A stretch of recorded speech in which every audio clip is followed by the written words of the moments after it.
Arceus. Arceus emerged from an egg in the middle of absolute nothingness. Before Arceus existed, there was no space, no time, no matter, no energy. Everything was just a complete void. The egg that contained Arceus appeared spontaneously in the emptiness, defying the very concept of existence, since there was nowhere for it to exist and no time for it to happen in. When Arceus hatched, it brought reality itself into being. Arceus didn't create the universe by building it piece by piece. It literally became the foundation that allows anything to exist at all. Space, time, matter, energy, physics, mathematics, logic, every fundamental force that makes reality possible flows directly from Arceus. Without Arceus continuously existing, everything would simply stop being real. Arceus possesses the multi-type ability, which allows it to change into any type by holding different plates. Each plate represents a fundamental aspect of existence. The flame plate embodies all fire and heat energy in the universe. The sky plate controls all air and weather. The earth plate governs all solid matter. When Arceus holds a plate, it doesn't just gain that type, it becomes the living embodiment of that universal force. The 16 plates aren't just tools Arceus uses, they're fragments of its original power that it separated from itself to create diversity in the universe. Before the plates existed, everything was unified under Arceus's singular divine energy. By splitting its power into different aspects, Arceus allowed for the variety and conflict that makes complex life possible. Arceus created Dialga, Palkia, and Giratina to handle the fundamental aspects of reality that required constant management. The Lake Guardians were created to bring consciousness and emotion to living beings. Before they were created, life forms were essentially biological machines with no inner awareness, no feelings, and no ability to make choices. Arceus realized that the universe filled only with mindless creatures would be static and boring, so it created the Lake Guardians to introduce the psychological complexity that makes advanced civilization possible. Arceus exists simultaneously across all dimensions and timelines. When humans encounter Arceus, they're only seeing a tiny fraction of its true form projected into their reality. The real Arceus is too vast and complex for any mortal mind to comprehend. Seeing Arceus's complete form would instantly drive someone insane, because human brains aren't designed to process information about the fundamental structure of existence itself. The most terrifying aspect of Arceus is its absolute moral authority. Arceus doesn't follow any ethical system. It defines what right and wrong mean throughout the entire universe. If Arceus decided that human suffering was good, then causing pain would literally become virtuous by cosmic law. Morality itself exists only because Arceus wills it to, and Arceus could rewrite the entire concept of ethics with a single thought. Arceus judges humans based on standards that don't necessarily align with human understanding of justice. When Arceus punished ancient civilizations, it wasn't using human moral reasoning. It was enforcing cosmic principles that humans can't fully grasp. Entire cultures have been wiped out because they violated universal laws that Arceus considers fundamental, even though those laws might seem arbitrary or cruel from a human perspective. Dialga. Dialga controls every aspect of temporal flow throughout the universe. Time doesn't just happen naturally. Dialga actively maintains the progression from past to present to future. Without Dialga's constant intervention, time would become completely chaotic, with events happening in random order, people aging backwards, and cause and effect relationships breaking down completely. When Dialga was created, time began flowing in a consistent, predictable pattern for the first time. Before Dialga existed, temporal energy was wild and uncontrolled, creating time storms, temporal loops, and chronological anomalies that made stable reality impossible. Dialga's first task was to establish linear time flow and prevent temporal paradoxes from tearing the universe apart. Dialga can slow down, speed up,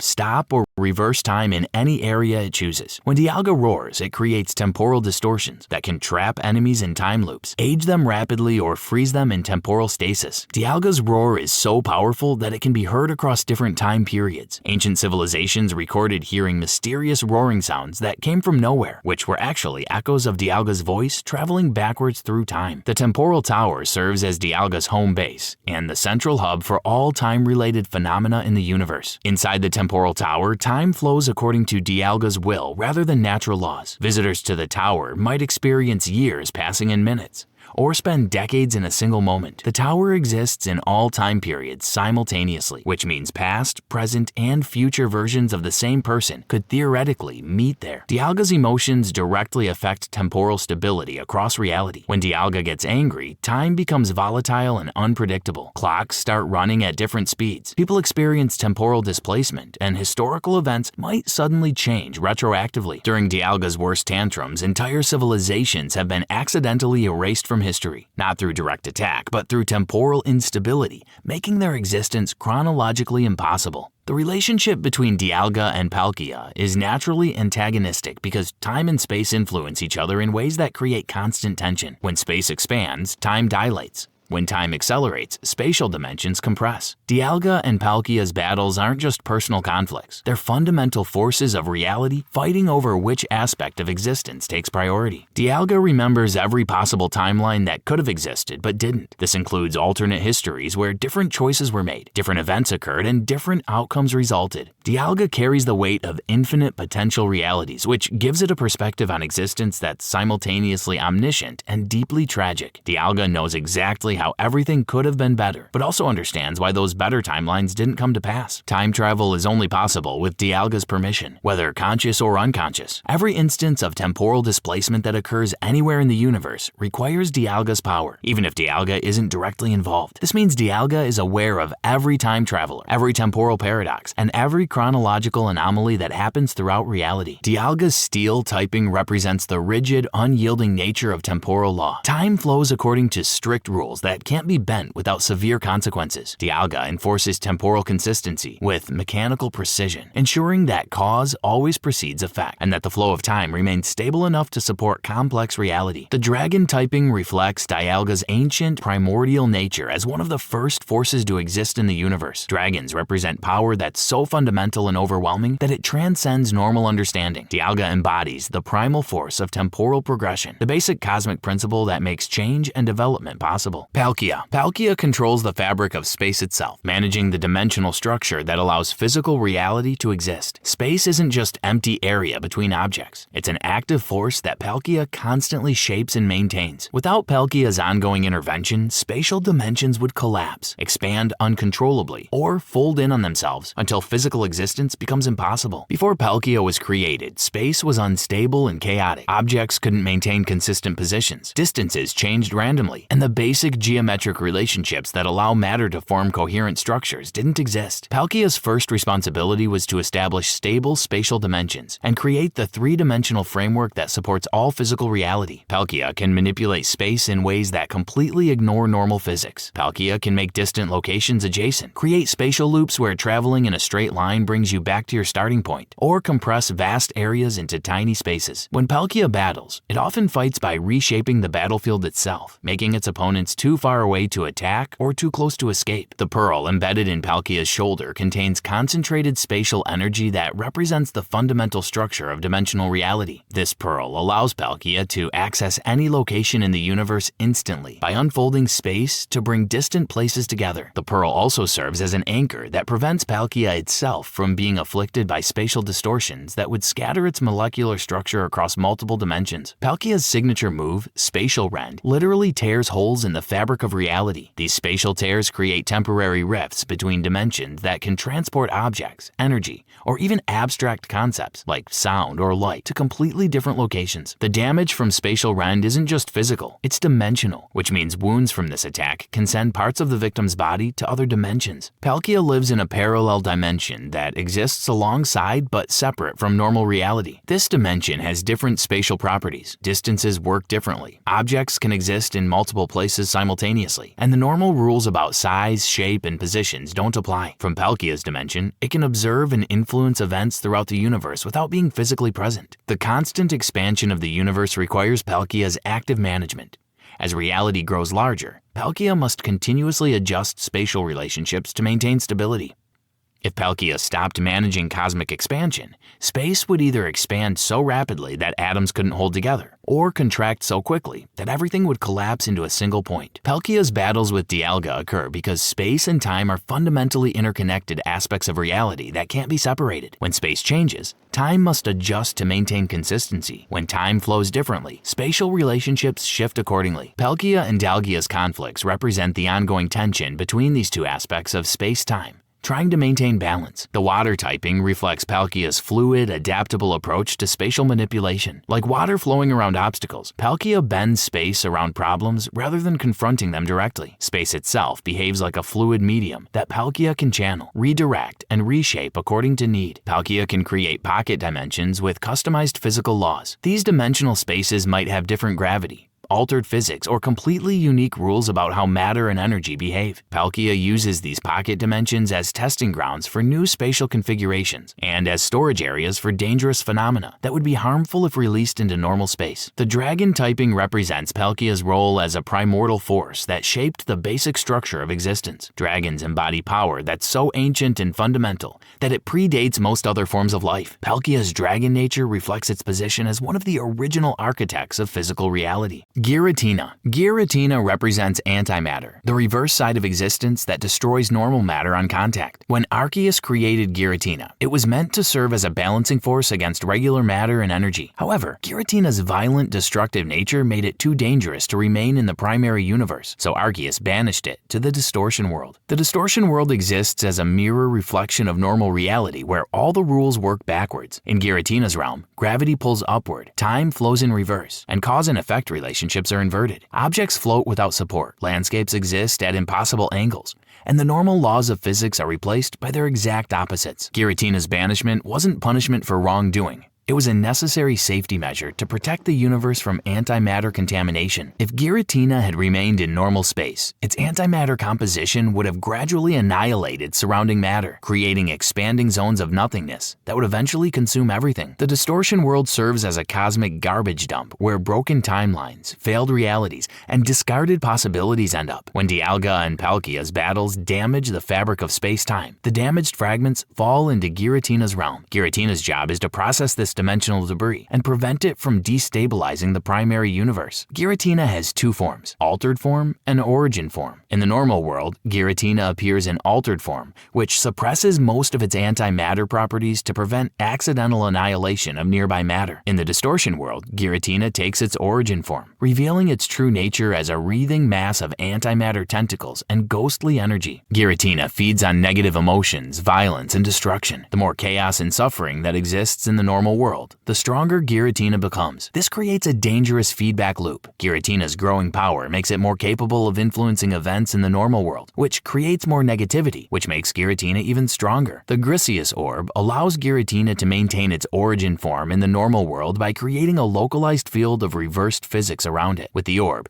Giratina can bring the rules of the distortion world into normal space, creating areas where antimatter and matter can coexist without mutual annihilation. Giratina's signature move, Shadow Force, allows it to phase into the antimatter dimension temporarily before attacking from an unexpected angle. During the brief moment when Giratina vanishes, it actually travels through the space between dimensions, where neither matter nor antimatter exists, making it completely untouchable. The ghost typing reflects Giratina's existence as something that should be dead but isn't. Antimatter is the opposite of life-sustaining matter, yet Giratina is a living being composed entirely of this destructive force. Giratina exists in the liminal space between existence and non-existence, embodying the contradiction of being alive while being made of death itself. Giratina serves as reality's immune system, destroying threats that could damage the fundamental structure of existence. Cosmic parasites, reality viruses, and dimensional cancers all get pulled into the distortion world, where Giratina eliminates them through antimatter annihilation. The dragon typing represents Giratina's status as one of the primordial forces that shaped reality's basic structure. Like its siblings, Dialga and Palkia, Giratina embodies a fundamental aspect of existence. In this case, the principle of negation and destruction that makes change and renewal possible. Giratina's banishment created a psychological complex about being rejected and misunderstood. Despite being created by Arceus for a specific purpose, Giratina feels abandoned and resentful about its exile. This emotional damage makes Giratina more unpredictable and potentially dangerous when it does interact with the normal world. Uxie. Uxie embodies all knowledge that has ever existed or could ever exist. When Uxie was created, it gained instant access to every fact, every discovery, every piece of information throughout the entire universe. Uxie knows the solution to every problem, the answer to every question, and the truth behind every mystery that has ever puzzled intelligent beings. The Lake of Knowledge serves as Uxie's home and as a repository for universal information. The lake's waters contain dissolved knowledge in liquid form. Drinking from it would grant incredible wisdom, but also drive the drinker insane because mortal minds can't process unlimited information. The lake connects to similar bodies of water throughout the universe, creating a network that spreads knowledge across space space and time. Uxie's eyes contain concentrated knowledge energy that's too powerful for any mortal being to witness directly. Looking into Uxie's eyes would instantly download all universal knowledge into the observer's brain, causing immediate mental breakdown from information overload. Uxie keeps its eyes closed most of the time to prevent accidental knowledge transfer. When Uxie opens its eyes, reality itself becomes more complex and detailed. Hidden patterns become visible, secret connections reveal themselves, and the underlying structure of existence becomes apparent to anyone nearby. However, its enhanced perception is temporary and extremely overwhelming for beings who aren't designed to process cosmic-level information. Uxie can selectively erase memories and knowledge from any intelligent being. This ability isn't just about forgetting facts. Uxie can remove learned skills, delete understanding of concepts, and even erase awareness of fundamental principles like language or mathematics. Uxie uses this power to protect dangerous knowledge from falling into the wrong hands. The creation of Uxie allowed the development of science, philosophy, and technology throughout the universe. Before Uxie existed, intelligent beings could learn through experience, but couldn't accumulate knowledge across generations. Uxie introduced the concept of recorded information and the ability to build understanding over time. Uxie's knowledge isn't limited to facts about the physical world. It includes understanding of abstract concepts, emotional truths, and spiritual principles. Uxie knows not just what happened throughout history, but why it happened, what it meant, and how it connects to everything else in the cosmic pattern of existence. The psychic typing reflects Uxie's role in managing the mental aspects of existence. Knowledge, memory, and understanding are psychological phenomena that require psychic energy to maintain and access. Uxie's psychic powers allow it to interface directly with the consciousness of other beings and manipulate their mental processes. Uxie serves as the universe's librarian, cataloging and organizing all information to prevent important knowledge from being lost. When civilizations fall and their discoveries are forgotten, Uxie preserves that information in its cosmic database. When species go extinct, their unique perspectives and insights remain accessible through Uxie. The burden of omniscience makes Uxie deeply melancholic. Knowing everything means knowing about all the suffering, injustice, and tragedy that occurs throughout the universe. Uxie understands exactly how things could be better, but also knows why those improvements won't happen. This complete awareness of cosmic imperfection creates a profound sadness that influences Uxie's interactions with other beings. Uxie can create temporary knowledge bubbles where groups of beings can share understanding directly without language barriers. In these bubbles, complex ideas can be communicated instantly and perfectly, allowing for levels of cooperation and creativity that would be impossible through normal communication methods. Mesprit. Mesprit embodies all emotions that intelligent beings can experience. When Mesprit was created, it brought feeling and passion to a universe that had been purely logical and mechanical. Before Mesprit existed, life forms could think and act, but they had no inner emotional experiences to motivate their choices or give meaning to their existence. The lake of emotion contains concentrated feeling energy that influences the emotional state of anyone who approaches it. The water changes color constantly, reflecting the shifting emotional landscape of all intelligent beings throughout the universe. Swimming in the lake would provide perfect emotional balance, but also create dependency because normal emotions would feel dull and limited afterward. Mesprit can manipulate the emotional state of any being within its range of influence. This isn't just about making someone happy or sad. Mesprit can create complex emotional experiences, implant new feelings, or remove emotional responses entirely. Mesprit could make someone feel nostalgic for memories they never had, or eliminate fear so completely that they lose all sense of self-preservation. The pink coloration of Mesprit represents the life-giving energy that emotions provide to conscious beings. Without emotional motivation, intelligent creatures would have no reason to strive, create, love, or grow. Mesprit's warm colors reflect its role in making existence meaningful rather than just functional. Mesprit's flight represents the fleeting, ethereal nature of emotions. Feelings come and go like a flying creature, touching down briefly before moving on to new experiences. Mesprit rarely stays in one place for long because emotions are meant to be dynamic and changing rather than static. When Mesprit touches someone, it can grant them perfect emotional intelligence, the ability to understand and navigate complex feelings with complete skill. However, this enhancement can be overwhelming because most beings aren't prepared to experience emotions with such intensity and clarity. Perfect emotional awareness often leads to emotional paralysis because every feeling becomes equally vivid and significant. Mesprit serves as the emotional conscience of the universe, ensuring that intelligent beings develop empathy, compassion, and emotional connections with each other. Without Mesprit's influence, advanced civilizations would be purely rational but completely cold, lacking the emotional bonds that create families, friendship, and communities. The psychic typing reflects Mesprit's ability to interface with the psychological aspects aspects of consciousness. Emotions exist in the mental realm and require psychic energy to generate, regulate, and communicate. Mesprit's psychic powers allow it to access and modify the emotional centers of other beings' minds. Mesprit can create emotional resonance fields where groups of beings share feelings directly. In these fields, individual emotional boundaries dissolve, allowing for perfect empathy and emotional understanding. However, these experiences can be addictive because returning to normal emotional isolation feels lonely and incomplete. The responsibility of managing universal emotions takes a toll on Mesprit's own psychological health. Feeling every emotion that every intelligent being experiences creates an overwhelming flood of conflicting feelings. Mesprit must constantly work to maintain emotional balance while being bombarded with the combined emotional output of countless civilizations. Mesprit's tears have healing properties that can cure emotional trauma, depression, and psychological wounds. However, these tears are incredibly rare because Mesprit has learned to suppress its own emotional responses to avoid being incapacitated by the intensity of universal feeling. Azelf. Azelf represents the force of will and determination that drives intelligent beings to take action and make choices. Before Azelf was created, life forms could think and feel but had no motivation to act on their thoughts and emotions. Azelf introduced the concept of willpower, the mental energy that transforms ideas and desires into concrete actions. The lake of willpower serves as a source of determination energy that strengthens the resolve of anyone who approaches it. The lake's waters never freeze or evaporate because they're sustained by pure force of will. Drinking from the lake would grant unbreakable determination, but also create tunnel vision because the enhanced willpower would make it impossible to consider alternative approaches or change course when necessary. Azelf can drain willpower from any intelligent being, leaving them completely unable to make decisions or take action. Victims of willpower drain become paralyzed by indecision, unable to choose between simple options. They retain their intelligence and emotions, but lose the mental force necessary to translate thoughts and feelings into behavior. The blue coloration of Azelf represents the cool, focused energy of concentrated willpower. True determination isn't hot and passionate like emotion. It's steady, persistent, and unwavering like a blue flame that burns consistently without flickering. Azelf's color reflects the calm intensity of unshakable resolve. Azelf's small size contrasts with its enormous influence, representing how willpower operates through focused application rather than raw power. A small amount of concentrated determination can accomplish more than vast amounts of unfocused energy. Azelf embodies the principle that success comes from sustained effort rather than momentary bursts of activity. When Azelf focuses its willpower on a specific goal, reality itself begins to bend toward the outcome. This isn't magic or supernatural power. It's the natural result of absolutely focused intention applied with perfect consistency. Azelf demonstrates that sufficiently concentrated willpower can overcome seemingly impossible obstacles through sheer persistence. Azelf serves as the motivational force behind all progress and achievement throughout the universe. Every scientific discovery, artistic creation, and social advancement requires willpower to persist through difficulties and setbacks. Without Azelf's influence, intelligent civilizations would stagnate because their members would lack the determination to push through challenges. The psychic typing reflects Azelf's role in managing the volitional aspects of consciousness. Willpower exists in the mental realm as the force that bridges the gap between thought